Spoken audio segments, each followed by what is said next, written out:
अस्सलामुअलैकुम। लाहौर दे विच इस वक्त जी गर्मी जिहड़ी है 40 दर्जा हरारत तो भी उत्ते जा रही है। शदीद गर्मी की है तो शदीद गर्मी के असरात ज़ाहिर गल है परिंदियां दे भी होंदे ने, इंसानां दे भी होंदे ने, तमाम जानदारां दे उत्ते लागू होंदे ने।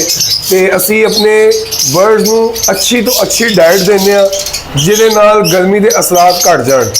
तो जनाब मैं तुहाडे नाल एक अपनी एक्टिविटी शेयर कर रहा वा। हमेशा ही कोशिश की है कि मैं अपनी एक्टिविटी तुहाडे दोस्तों नाल शेयर कर दियां। ठीक है जी। तो जनाब तुसीं मेरे हत्थ देख रहे हो ORS, ए सिंपल ORS है। यह किसी भी मैडिकल स्टोर तो मिल जाता है। ठीक है।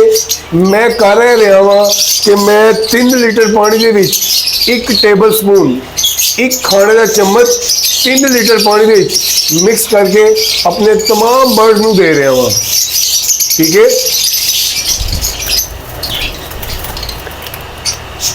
ਇਹਦੇ ਨਾਲ जनाब बर्ड्स के उत्ते गर्मी के असरात घट जाते हैं। बर्ड्स के विच पानी की कमी नहीं होती। मार्केट के विच बहुत अच्छे इलैक्ट्रोलाइट्स मौजूद ने लेकिन वो काफ़ी एक्सपेंसिव है ने। तो मैं नहीं चाहता कि मैं महंगी तो एक्सपेंसिव चीज़ इस वक्त यूज़ करा। ठीक है जी। इस करके मैं ORS दे रहा वहाँ। मैं पिछले साल भी यूज़ कराया सी। मेरी हमेशा तो कोशिश होती है कि अच्छी तो मयारी तो सस्ती चीज़ अपने बर्ड्स में इस्तेमाल कराई जाए। तो जनाब यह अज की वीडियो होगी सी। इंशाल्लाह मैं नैक्सट भी तुहाडे नाल अपनी एक्टिविटी शेयर करता रहांगा। यह मेरी एक्टिविटी है। अगर तुहानू समझ आती है तो तुसी डॉक्टर के नाल राबता करके अपने बर्ड्स में इस्तेमाल करवा सकते हो। अपने बर्ड्स की कंडीशन दस के मैं यूज़ करवा रहा वहाँ तो माशाल्लाह मेरे को बहुत अच्छा रिजल्ट है। मैं हफ्ते में 2 बारी इस्तेमाल करवा रहा वहाँ तो ਉਹਦੇ नाल मैं 2-3 दिन चोरका इस्तेमाल करा रहा वहाँ। चोरका जी मेरा फेवरेट है। मैं हमेशा हर किसी को कहा कि चोरका इस्तेमाल करवाओ। देसी तो बेहतरीन सस्ती चीज़ तो बेहतरीन रिजल्ट। चोरका जोड़ा है हाजमे से बहुत बेहतर है। बर्ड दे गर्मी के असरात नहीं होने देता। जैसे असी घरों के देसी लोग पंजाबी लोग बच्चे जो दंद कटते होंगे ने बच्चों अदरक वगैरह पियाने तो बच्चे के उत्ते गर्मी के असरात नहीं होंगे। तो इस तरह बर्ड्स को असी चोरका इस्तेमाल कराने तो बर्ड्स के उत्ते गर्मी के असरात घट जाते हैं। मेरी अजकल रूटीन 2-3 दिन चोरका दे दिता, 2 दिन हफ्ते ORS इस्तेमाल मैं करवा रहा वहाँ।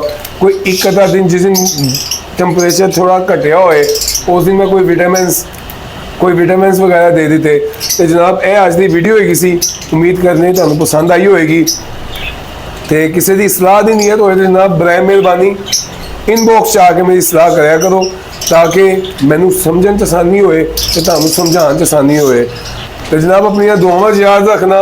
मैं वीडियो थोड़ी कट के लगा रहा क्योंकि बर्ड्स जोड़े ने ना जिस टाइम बर्ड्स होम से गुफ्तगू शुरू करो तो एकदम मैं ना शोर शराबा काफ़ी कर देंगे ने।